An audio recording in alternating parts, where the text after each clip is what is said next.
Avoir un physique de rêve, mais être toujours constipé, toujours ballonné, ne plus savoir où se placer, avoir mal au ventre, une digestion pourrie. On en parle aujourd'hui, c'est le sujet du jour.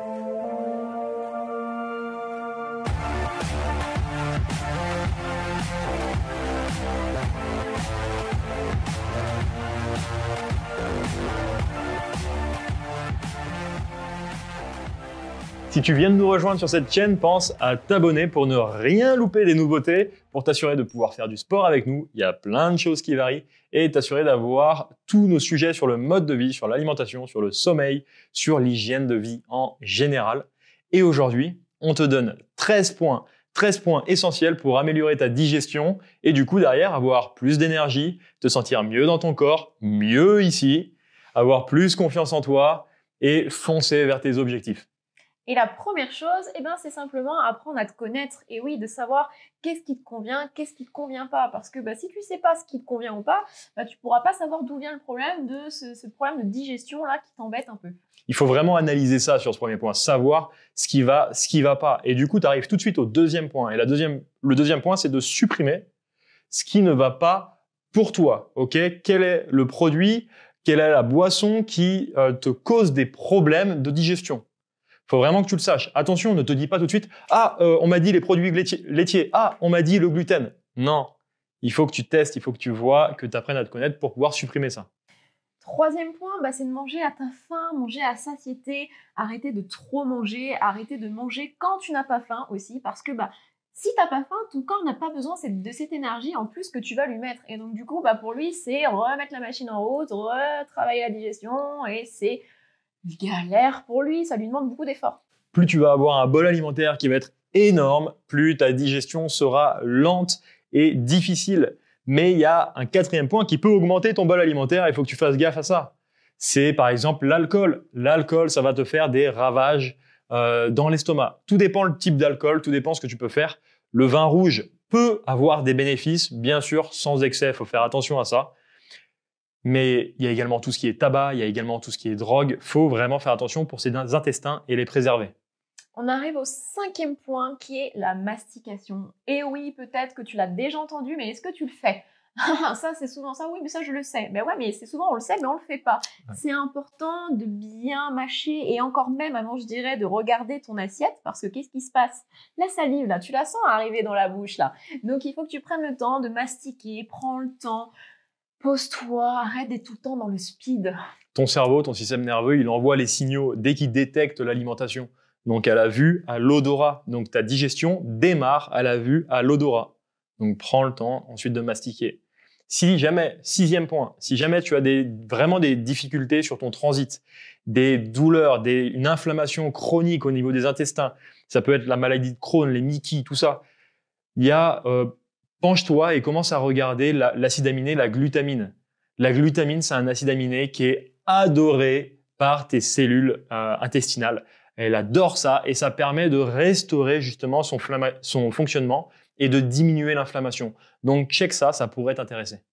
Et en parlant de compléments alimentaires, on arrive au septième point qui est la vitamine D. Oui, tu en as déjà entendu parler.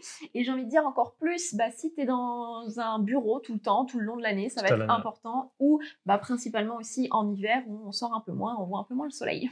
C'est important de voir le soleil, de sortir à l'extérieur pour choper tout ça. La vitamine D, c'est vraiment, il y a une fonction immunitaire dessus et elle est associée, les études démontrent que c'est associé à une diminution de l'inflammation intestinale.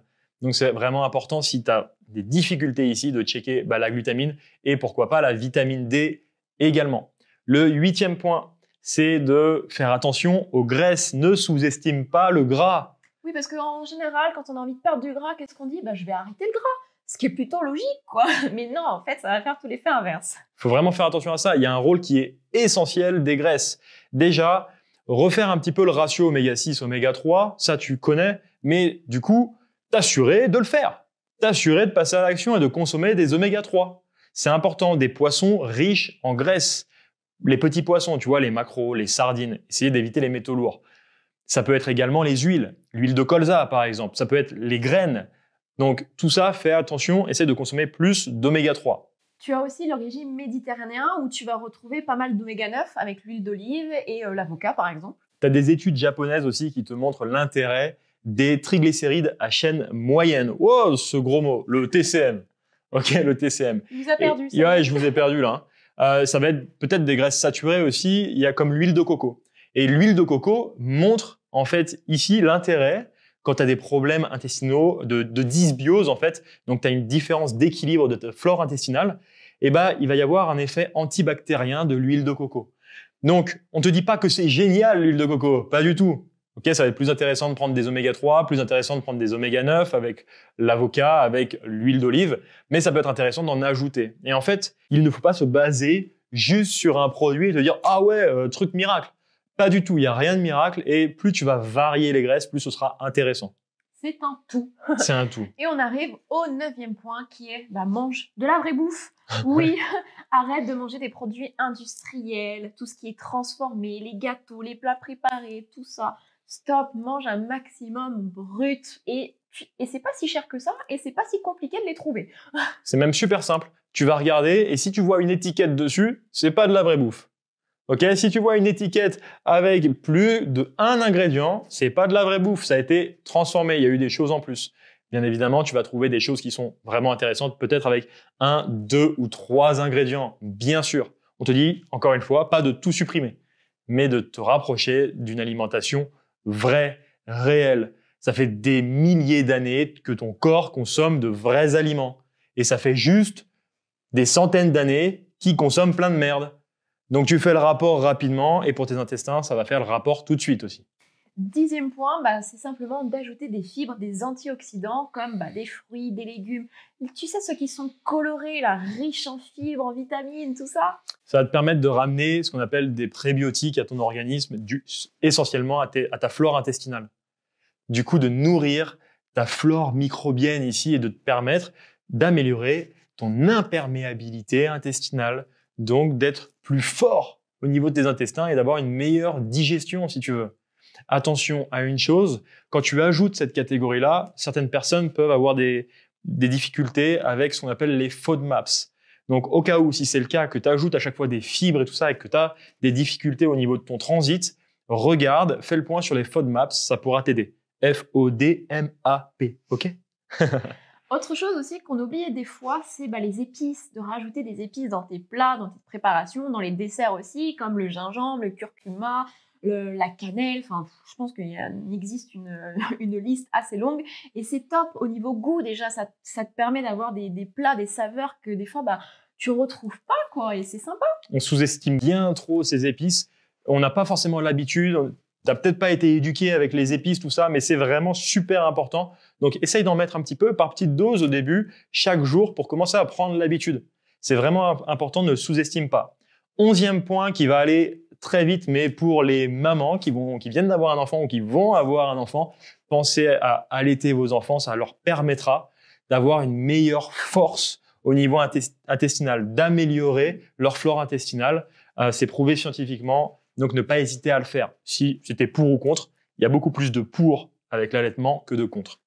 On arrive au 12e point qui est la récupération. Oui, la gestion de ton stress, la gestion de ton sommeil, le fait de prendre du temps pour toi dans la journée, tout ça c'est important pour bien récupérer, pour mettre aussi au repos ta digestion. Et le dernier point, le 13e point qu'on allait voir, c'est de supprimer un maximum tout ce qui peut être chimique. Donc ça allait vraiment avec la notion de manger de la vraie bouffe. Mais tu vois tout ce que tu peux consommer en général, tous les pesticides qu'il peut y avoir dans ton alimentation, tous les plastiques que tu peux retrouver, le plastique que tu vas peut-être faire chauffer des fois, tout ça, il faut essayer d'en diminuer un maximum parce que tu vas mettre des substances dans ton corps qui ne vont pas être bonnes et qui ne vont pas pouvoir être traitées par ton organisme. Donc, essaye de supprimer un maximum ça pour ne pas créer d'inflammation au niveau de tes intestins. Ça comprend aussi tout ce qui est conservateur, colorant, les poissons riches en métaux lourds, tout ça aussi, faut faire attention. Faut pas trop en consommer, vraiment. Hein. Plus tu arriveras à limiter ça, plus ce sera intéressant.